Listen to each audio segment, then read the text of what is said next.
There are different ways of actually, fitting them. We can do it by hand, we can mark them up in different ways. We can even use a router, and generally we can use a small router called a trimmer.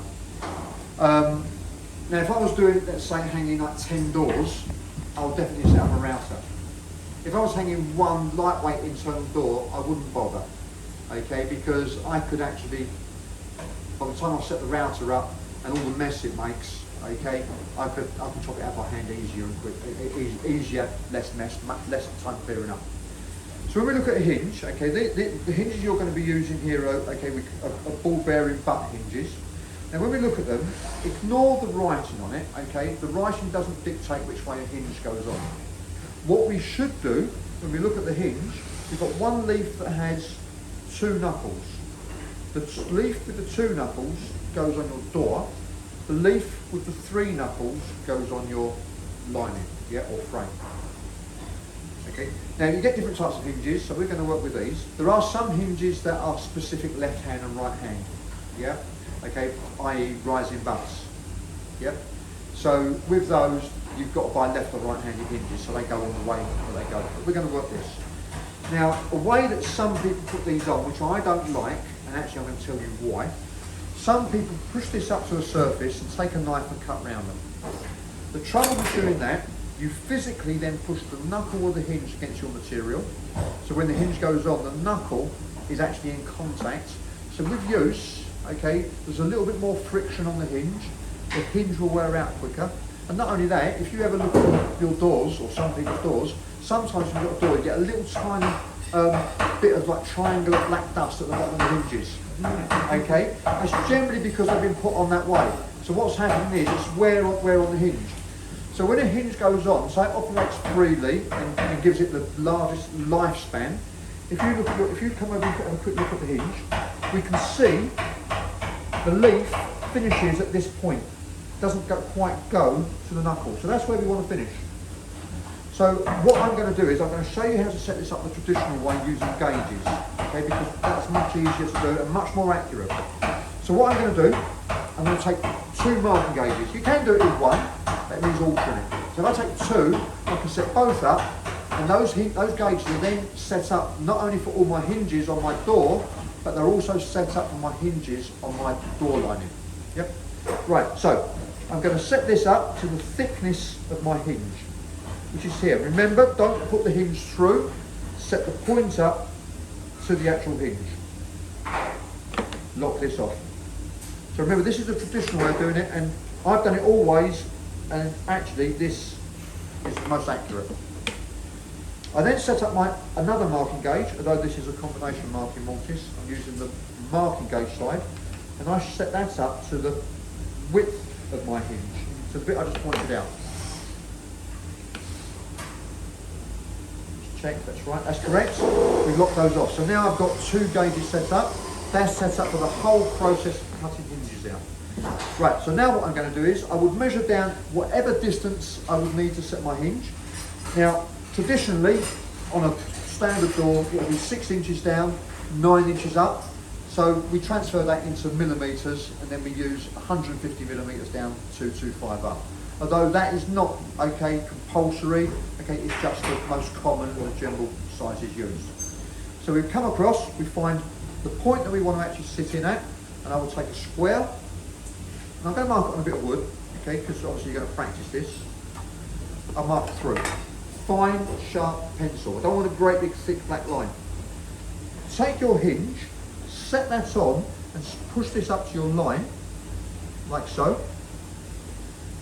And then while that is in line with that line, mark the length of your hinge.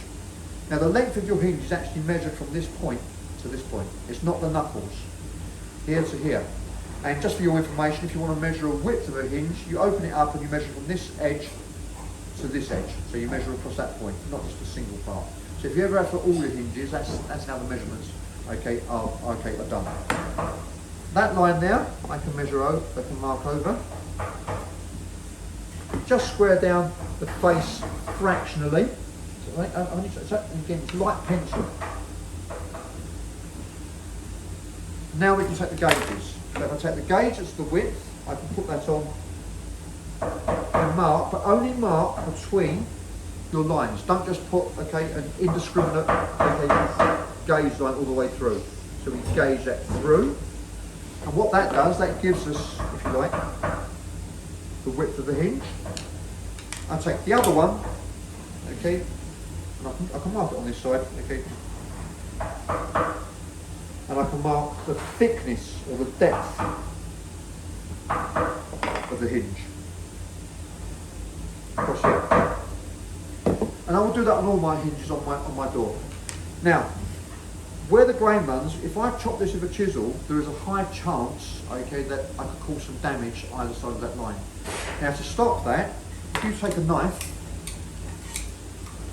put your square on, and then slice your knife along that line here, keeping a low angle on the blade, slice through, it helps to cut through the grain, reducing the chances of damage.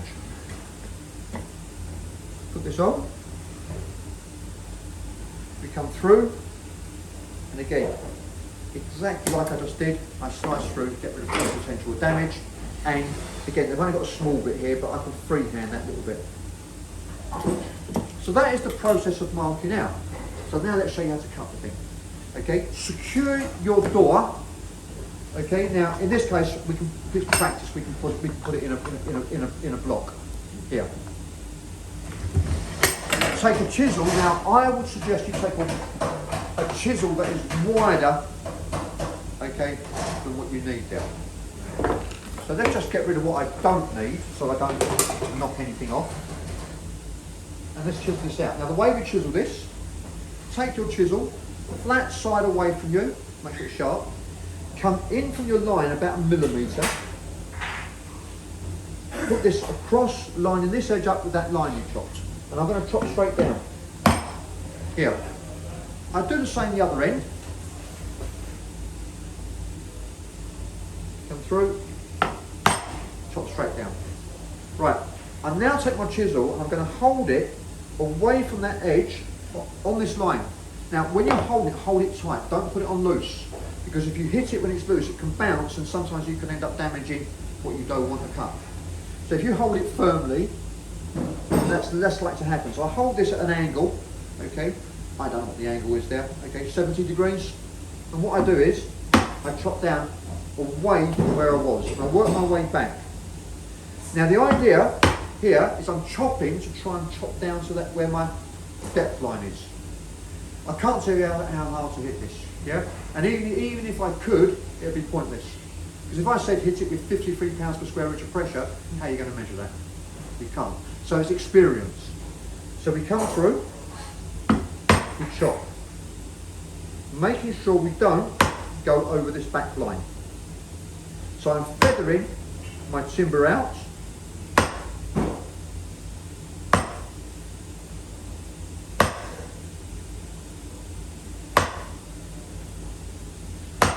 Until I get all the way to the other side. And now I get rid of the waste. Now I can use my fingers, I can use the edge of my chisel, it doesn't really matter. I take out the bulk of what I've already cut. Okay.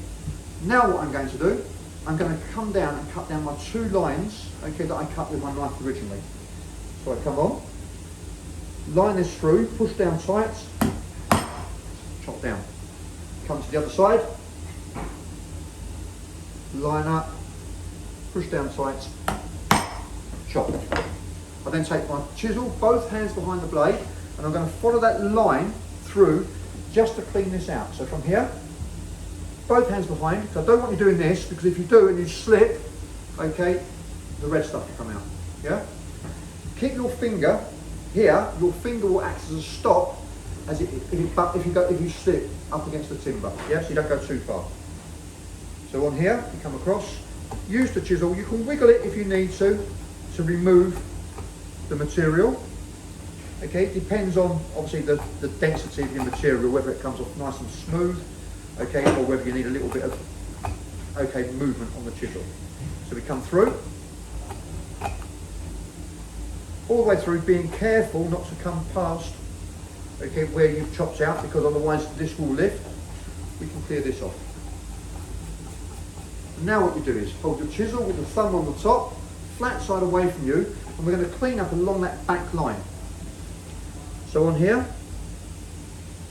I come down carefully, hold that on, and I just push down with a bit of weight, and I pull this away. Do not lever it, otherwise you'll end up damaging the back edge. So we come through, down, pull out that bit of waste, work our way through until we've got it all the way along that back line.